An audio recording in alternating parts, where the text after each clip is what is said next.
বিদ্যা দেবী। মাগো, তোমার কাছে আমার কিন্তু অনেক কথাই বলার মতো আছে। সেসব কথা শুনবে তুমি? বলছি তবে শোনো।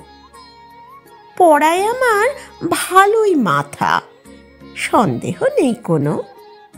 এই বছরের পরীক্ষাতে মাত্র 2 নম্বরের একটা অঙ্ক ছেড়েছি, তাই বকবে অমন করে? মায়ের সে কি চিলচাচানি শুনতে যদি তুমি।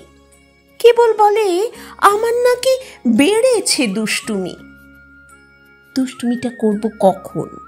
আমার কত কাজ, ঠিক কিরকম ব্যস্ত থাকি আছে কি আন্দাজ? যেমন ধরো, 7 সকালে মা ডেকে দেন বকে। ঘুম কি অত সহজে যায়? লেগেই থাকে চোখে। তারপরে সেই বিচ্ছিরি দুধ, বিচ্ছিরি বিস্কুট, হুড়মুড়িয়ে তৈরি হয়েই স্কুলে দাও ছুট।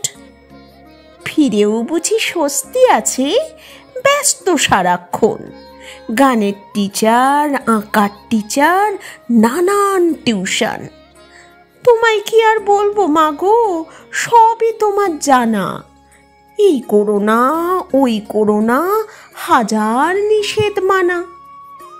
একটা কথা খুব গোপনে তোমায় বলে রাখি, পরের জন্মে মাগো আমায় বানিয়ে দিও পাখি।